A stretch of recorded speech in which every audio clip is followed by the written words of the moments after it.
Ladies, gentlemen, welcome back to a brand new DCU News Roundup video. So, the blessing and curse does continue because I uploaded my video on Friday, and then boom, 2 new castings for Superman, of which we're going to get into some behind-the-scenes stuff, which is very intriguing, with a slate which reveals some interesting imagery for Superman. We've also got some set pictures, but not the kind of set pictures maybe you're hoping for with regards to what does Metamorpho look like or Mr. Terrific, but instead, we do get a little glimpse at the logo for LuthorCorp. Not LexCorp, but LuthorCorp. Among many other things in this video, it is timestamped as always, getting in some lanterns, good things like that.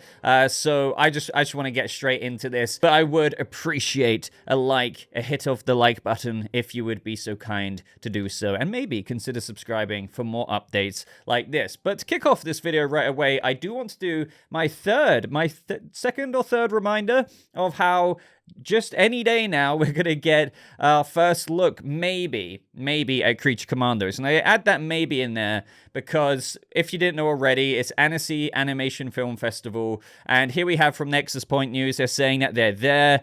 Keep notifications on for anything on another project that I'm looking forward to, Lord of the Rings, The War of Rohirrim, but also Creature Commandos. Now, I believe it's June 12th, where we're going to be hearing a bit more about these projects in particular. Now, I don't know if we're going to get the making of session released to the public, but at the very least, I'm hoping for pages like this, outlets to major trades to give us the dish of what they learn about Creature Commandos at the Annecy Animation Film Festival. So I would definitely be doing a follow-up on that if there's anything significant coming out of it, which I'm really hoping we will get something. So just bookmark that in your minds for a couple of days' time from now. But first of all, we need to talk about the new castings for Superman. So here we have a Hollywood Reporter article saying James Gunn fills out Daily Planet newsroom for Superman. The DC Studios movie has landed Michaela Hoover and Christopher McDonald to its ranks. They talk about how earlier this week they spoke about Beck Bennett having joined to play Steve Lombard. He's a Daily Planet reporter as well, and we've already talked about that. But sources tell the Hollywood Reporter that Hoover is playing Kat Grant, who in the comics was a gossip columnist who had her eyes set on Kent. And McDonald is playing Ron Troupe, one of the best reporters in the newsroom. In the comics, the character created by Ordway and Tom Grummett ended up having a son with Lois Lane's sister, Lucy Lane. So here we have it, guys. Another 2 members of the Daily Planet, in addition to Steve Lombard, in addition to, obviously, Lois and Clark, as well as Jimmy Olsen and, of course, Perry White. So I think this may mark the final castings of Superman. Now, I do want to put it out there that who knows, there could be some other kind of low-key castings that we might not even learn about until the movie's trailer releases and people are like, oh, we didn't hear about that person, but they've popped up. Now, you actually may have seen Michaela Hoover, who's playing Kat Grant in James Gunn's The Suicide Squad. We've also had that photo a little while back now of James Gunn with both of these new cast members, and at the time, people were wondering, hey, could they be in the movie? But at the same time, we can't just think that anyone that James Gunn is with is in the Superman movie, but it turned out to be true, and this is actually from his story saying it's so surreal. But I think my takeaway from this is that I am loving how many cast members are revolving around the Daily Planet, because this is a Superman movie, as much as people want to kind of squirm about how many characters are in it, even though I'm pretty damn adamant that, hey, look at other movies titled around the main character of whom have a supporting cast to help aid the story of the main character. It's the exact same thing here. But as we know, it's still first and foremost a Superman movie. Gunn said Lois and Clark are most definitely the primary protagonists, and we're going to get very much so into the journalistic side of Clark Kent. And I feel like that's something that has been missing quite a bit as of recent years in Superman in live action, actually seeing Clark Kent as a reporter at the Daily Planet as well as in Superman mode.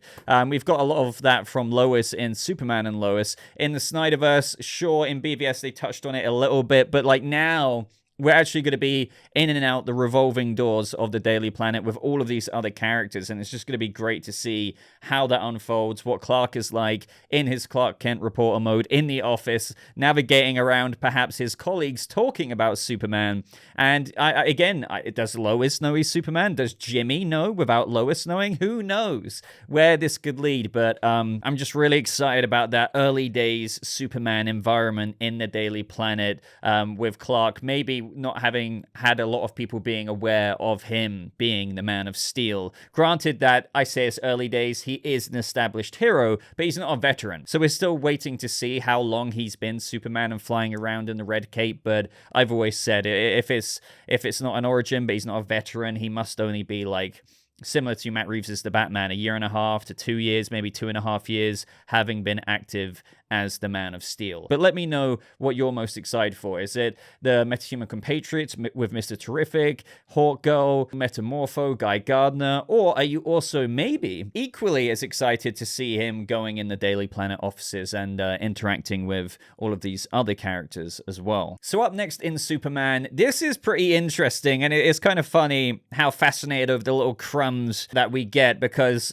as we've acknowledged here, Superman, as Gunn said, is over 50% of the way through shooting. And at this point, it's probably into 60-something%, because don't forget, it wraps filming, I think, towards the end of July. So just around under a month and a half to go. And are they going to get through all of it without any, other superhero costumes getting leaked? But what we do have out there is a little bit of an extra glimpse at what Lex is up to. So we have some set photos of this beach location here, and I believe I showed you that location in previous videos, but full credit to OBV Photography here on Twitter, saying a few days ago I saw that there was a movie set rumored to be Superman at Mentor Headlands Beach. Not even thinking about it, I thought the wind might create some big waves, so I headed there. I was pleasantly surprised when I got there and realized the set was still there. And there's also videos of stunt training at this location as well. You see some of the stunt actors actually doing some combat with each other. Who knows what could be going down here, but that seems to indicate a bit of fighting. But in these photos, you get a little look at some barrels that say LuthorCorp. Now, some people have been debating over this. Should it be LexCorp? Should it be LuthorCorp? I'm kind of impartial, believe it or not. I know a lot of us are used to LexCorp, but at the same time, if his name is Lex Luthor, then, it does seem to make more sense with company names, with it being like LuthorCorp rather than Lex. Also, this could even signify maybe Lionel Luthor started up this company, and maybe there's some references to Lex's father calling it LuthorCorp, and obviously Lex is maybe taken over in present day. That's just random speculation. Obviously, Lex could have started LuthorCorp himself, but there's LuthorCorp, there's the logo, and it's on some of these barrels. Now, who knows what these barrels are? Obviously, they're property of LuthorCorp. What is going on at the beach here? There seems to be a little bit of a tower there with some, detection kind of satellite-y kind of things. I don't know why. The first thing I thought of in my head is this is Lex trying to, track down whenever Superman, flies through or something like that. Probably not, but all kinds of wacky ideas are going through my brain. I know some people have looked at those barrels and have been like, oh, could this be some kind of biological material that Lex has, maybe biological weapons or something radioactive? And then people were jumping from that to be like, oh, barrels here, well, maybe Parasite is one of the secondary antagonists of this movie, because, as we know, Gunn has quite literally stated Luthor as the main antagonist. But with that little kind of blob in the sky in the Superman suit reveal, well, a lot of people are identifying, well, that's some kind of threat, and they're like, could this be Parasite? Because Parasite's origin involves being exposed to some biological kind of radioactive stuff. And I know at the end of the day, though, these are just some LuthorCorp barrels. So, just wanted to chuck some stuff out there for the fun of it. But yeah, this is obviously, no matter what, a Lex Luthor operation happening here. There's tents there. Does he have command of personnel, like his own private security thing? Because for the longest time, with this movie being inspired by Superman for all seasons, I thought it'd be pretty cool, with also in combination with the reverse Kingdom Come theory, if there's a world kind of overrun with new generation kind of metahumans in a universe that's had heroes exist and have already existed well into the past, maybe Luthor has his own kind of Lex troopers that are going around the city in his own effort to be the man of tomorrow. Like, you're safety is in the hands of LuthorCorp. You can trust us as opposed to these other heroes who cause this collateral damage. Think The Boys kind of universe. There could be kind of that kind of political commentary that Luthor tries to equip. But again, I'm going off on a tangent of theories here. But it does look militaristic to me. I mean, I don't know if you would agree, but the kind of tents there, a bunch of barrels saying LuthorCorp over it, a bunch of crates. Who knows if there's like weapons in that? Are they getting ready to face off against some kind of threat? Why is it on the beach? Why are they monitoring something with that kind of mini radio-esque tower? We're going to have to wait and see. But there's your first look at LuthorCorp. Are you kind of unhappy with the name LuthorCorp, or would you have preferred LexCorp? I'm fine with it. As for the logo itself, it's fine, LuthorCorp. But that could, obviously very well be the logo slapped onto the LuthorCorp building in Metropolis as well. That's something to bear in mind. But let me know any and all theories there. But up next in Superman, well, we've got the official slate for the Superman movie itself. And what's cool about this is that obviously you get a nice look at David Corenswet's actual Superman logo there. Obviously, by now, we know it's very, very, very Kingdom Come. But what's got people intrigued is kind of like the decor in the background of this slate. Even underneath the white there, you can see that it still tracks through right up until the top. And lots of people have been saying, well, there's a little symbol there at the top, and it seems to be on top of something. Could this mean a symbol on the cape? I think that's a bit reachy. And again, we love getting reachy here on the channel, but I don't think what I'm looking at there really... I mean, I can see how people say that may resemble a cape, but still, I don't think this is strong evidence for a symbol on the cape. But I'm still fingers crossed for the Kingdom Come logo that we've seen on the front, also on the cape. I think it would kick us. But I'm so intrigued about the pattern here. It may not be worth looking into, but of course we're going to do that here on the channel. First things that went through my head is that could this be like imagery likened to that of maybe a low-key design of what we could be seeing from the Fortress of Solitude?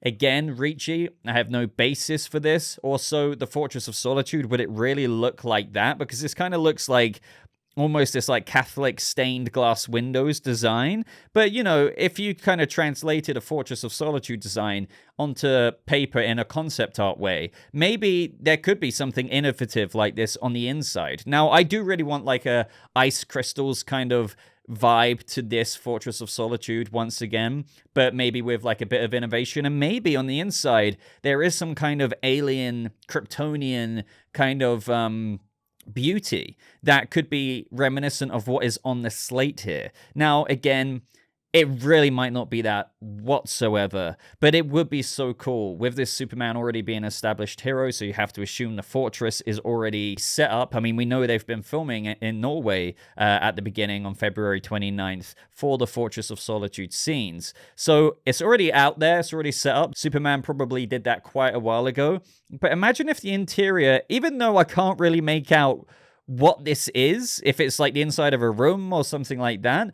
But imagine if it was kind of like art housey, decory like that. Maybe some of you are like, nah, I don't see that at all. But to me, this kind of speaks of something grand, some kind of pattern that speaks heritage to me, and yet also otherworldly. And I don't know, I just think it'd be really cool if somehow the interior design of the Fortress of Solitude was influenced by what is on this slate. But hey, I could have just wasted my breath there, and it might not be anything to do with that. But, if you're going to slap an image on the slate, not only the Superman logo, but some ambiguous patterns in the background, it has to do with the movie in some way, shape, or form. So let me know your theories down in the comments below. But that's a nice-ass looking slate. I would do anything to have that and slap that on my background up there somewhere. Oh my God.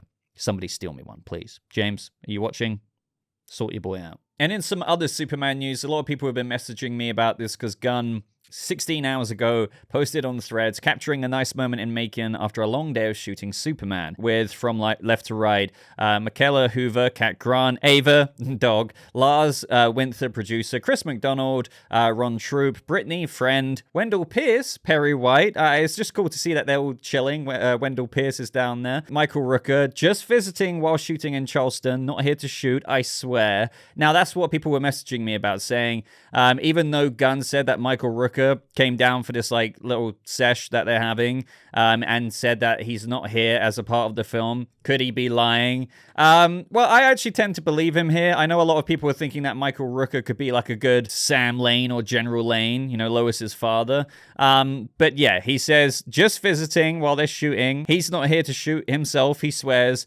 Chantal Nong, producer, and Pruitt Taylor Vince, Jonathan Kent. So not really too much to say, but I just wanted to get my thoughts out on the Michael Rooker thing because, again, lots of people are wondering, but what if he is involved in some way, shape, or form? Because we know that Gunn likes to bring along people he's worked with before, such as Michaela as Cat Grant. She was in the Suicide Squad. But speaking of Pruitt Taylor Vince's Jonathan Kent, well, this is something that we've been wondering on the channel, and I still think it's open to debate despite what Gunn has said here. So we had this user saying, would it be a spoiler to tell us whether Jonathan Kent is alive in the movie? And he replied in such a way where people are like, oh, okay. But I think there's a bit more to it. So he said, well, I don't think I would hire Pruitt Taylor Vince to play a dead man or a dead person for an entire film.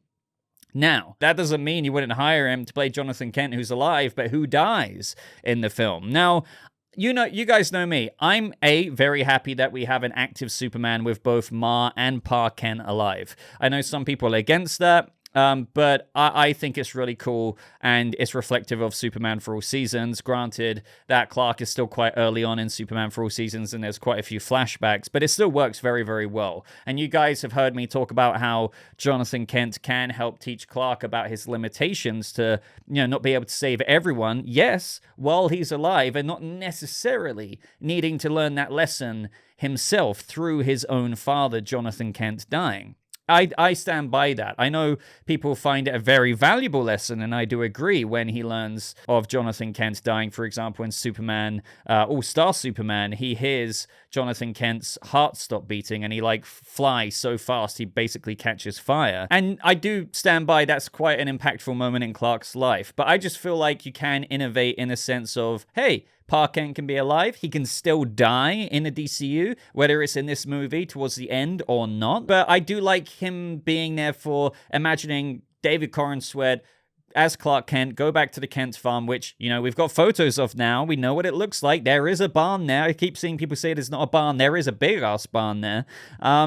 And get some words of wisdom in the vein of Superman for All Seasons. But as I said a minute ago, it doesn't mean that he won't die. He could still die, just like in the ways that we know, like in All-Star Superman at some point in the movie. But that would feel a bit too predictable for me. I think it'd be pretty cool if both Ma and Pa Kent survive this film, and maybe Pruitt Taylor Vince's Jonathan Kent passes away in a future installment. But then again, just because it's predictable doesn't mean that it wouldn't happen. I do feel like it feels kind of Origin-esque, but then again, as I always say, because it's such an easy example for me to use, as Matt Reeves said about the Batman movie, it's not an origin film, but it refers and pertains to his origins. So Superman here, you can have a non-origin Superman movie, of which we're getting. James Gunn isn't doing an origin, but it can still pertain to Superman's origins, and you can have almost like peppered in, seasoned in origin moments, even though Superman has been active for a while. And one of those moments could be losing Pruitt Taylor Vince's Jonathan Kent at some point during the events of the movie. I really hope it doesn't happen. Wouldn't be against it if it does happen, because it is what it is. But I do love the idea of both Ma and Pa Kent kicking around for quite a while, and but then again, I can imagine James Gunn using it as this really emotional part of the film that kind of breaks our hearts. Like, can you imagine that? Seeing David Corenswet's acting chops just breaking down as Superman as he loses his father. Oh, that would hit. Oh God, don't let it happen. Okay, I almost want to see it happen now, but no, don't do it. But what do you guys think? Yeah, despite Gunn's reply here, I don't think that definitively means he's going to be alive for the whole film. That's what some people took out of that. It could still easily be that he dies at some point, but hopefully not. But maybe he should, but hopefully not. Or maybe he will. Should he? Now, ladies and gentlemen, some DCU Wonder Woman news, believe it or not. And this is actually interesting because with regards to James Gunn and Gal Gadot's Wonder Woman, it's something that he's refused to acknowledge publicly, right? Long story short, Gal Gadot had those interviews several times, I'm showing on screen, explicitly saying, word for word, that they said you're in good hands, don't worry about it, you know, we're going to carry on with you. And I actually, believe it or not, still to this day, tend to believe that she did hear those things, but that doesn't mean minds can't change. I think that's such a bold thing to lie about. I know some people say actors will say things like that to kind of, you know, put the public pressure and whatnot, but I do think that there is grains of truth to what Gal Gadot originally said. Now, that doesn't mean I don't want a new Wonder Woman casting, but it is something that Gunn didn't publicly go up against. And I understand why, because lots of people ask, why wouldn't he just debunk what Gal Gadot said publicly? Because think about the optics of it. You know, you're still a professional. You don't want to just say, actually, James Gunn on Threads or Twitter, Gal Gadot is wrong. We never said this. It is almost juvenile in the sense of it causes this public discourse. You're calling Gal Gadot a liar. She might clap back. It's just not something you want. It'll be something you talk about privately over the phone with her, maybe. But what he did do, well, I think this is what he did. DC Studios, or a source from DC Studios at the time, gave a public comment to a major trade, I can't remember from the top of my head, but I'm probably showing it to you, saying that there was no such thing of this. You know, that Gal Gadot was never promised to come back. And that, in my mind, is those over at DC Studios, as in James Gunn and Peter Safran, went through back channels at one of the major trades to say, like, don't name us, but just say a source from DC Studios is telling you this. That was their way to kind of respond to it without him having to publicly do it himself. And as a result, things would have got messy there. But Gunn has now, after a long story long there, basically replied saying more or less new Wonder Woman, because we have this user here saying people are spreading the 4chan rumor about Wonder Woman in Creature Commandos with a certain actress, but I feel it's safe to assume she hasn't been cast yet. Correct? Gunn says correct. So it's interesting because it's technically the first time he's acknowledged that Gal Gadot isn't playing Wonder Woman, because the key words are being, it's safe to assume Wonder Woman hasn't been cast yet. Correct? Gunn says correct. Wonder Woman has not been cast for the DCU, meaning that Gal Gadot is not Wonder Woman and it will be a new actor. So as of when, that is something we still have yet to see even an inkling of. We don't know what's going on with Wonder Woman. I've mentioned before that some early Gunn tweets when he was, yes, still in the early days of DC Studios CEO, co-CEO, he said that there's a Wonder Woman animation that he's trying to work on, get off the ground, but that was never explained as being DCU continuity or if it's an Elseworlds project. I did hear about this Creature Commandos rumor. I don't know, I guess it came from 4chan.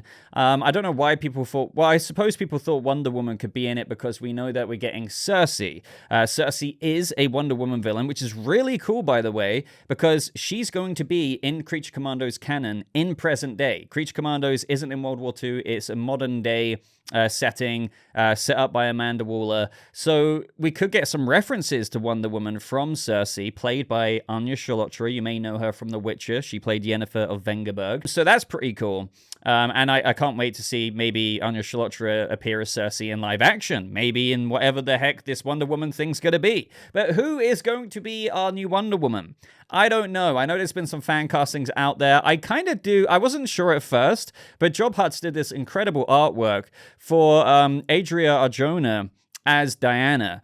And I think she's an amazing actress. She actually does have a history with Gunn. I thought she was great in Andor. And here you have her in the suit, and it's like, it looks awesome. But, you know, does it mean that she's going to be Wonder Woman? No, it's just a fan cast. Who knows what's going to happen in the future? I know some people say, but what about her height? Well, to that I say movie magic, and even, you know, high heels. Like Gal Gadot's Wonder Woman wore those, like, Wonder Woman shoes that definitely gave her a few inches of height. So let me know who you would like to see Wonder Woman as in the DCU. We're definitely getting a new Wonder Woman. It's just pretty interesting that it took this long for Gunn to kind of inadvertently kind of be like, correct. So that kind of actually, yes, does definitely mean a new Wonder Woman, which isn't really shocking. I think we all gathered that we're getting a new Wonder Woman, but there was never anything slap bang on paper saying new Wonder Woman until now, I guess you could say. We got a teeny tiny little update from Steve Agee, who plays Diebeard, John Economos in Peacemaker. As we know, Peacemaker Season 2 is making waves behind the scenes in its filming, and he posted a story of him and Danielle Brooks, who plays Amanda Waller's daughter, Leota Adebayo. And, you know, I love these cast members. I can't wait for Peacemaker Season 2, and it's just nice to see teeny little update here that they're together, hugging it away, and, probably having a blast filming another ridiculously hilarious season in now the DCU. But my last little update here is a little bit of an update to what I covered last video with regards to Lanterns, because if you didn't know already, we talked about how Lanterns is eyeing to shoot in Q1 of 2025, and how Jordan, they're going to be looking for somebody who's 43 to 49 years old, and John Stewart will be around 27 to 35, corroborating early DCU leaks from around over a year ago now. And Gunn, a little update to this story, said, this user asked James, I'd hate to be annoying and ask you this again, but please tell us something new about Lanterns. Is it true casting has begun or is about to begin, and are you looking out for potential actors? And Gunn just simply replied saying casting has not begun, but it's going well. Now, some people were saying, does this like debunk what we covered the other day? No, absolutely not. It really doesn't. He didn't answer all of the questions. He just quite simply said that casting has not begun, but Lanterns is going really well, and he's always responded very positively to how things are going behind the scenes with Lanterns.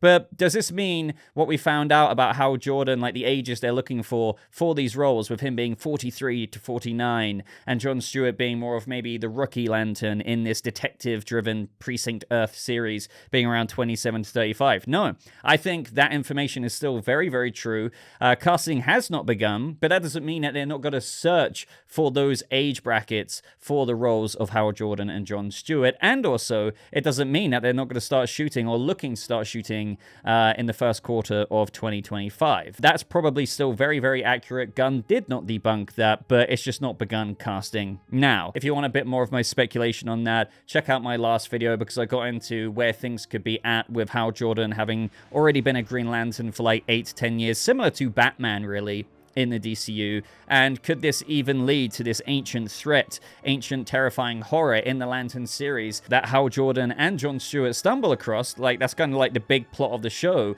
Could that lead to Parallax? Maybe. And casting, I wouldn't expect that to happen right now. Like, if as per that original information, if they're looking to shoot early 2025, yeah, casting might not happen until a few months from now, maybe around the fall or so. But let me know if you have any fan castings for Hal Jordan and John Stewart at those age ranges, and also your thoughts on just everything else in this video, because I am going to wrap it up there. So can't wait to see what you all have to say about the topics we covered in today's video. Maybe after this, the blessing/curse will continue with some new information, but if that does happen, you know me, I'll be covering it in tomorrow's video or the next day or something like that. But if you enjoyed today's news roundup, would really appreciate your support by leaving a like rating. Consider subscribing for more videos just like this. But until next time, ladies and gentlemen, thank you so much for watching. I hope you have a lovely rest of your day, and I'll see you people of the DCU in the next video. Goodbye.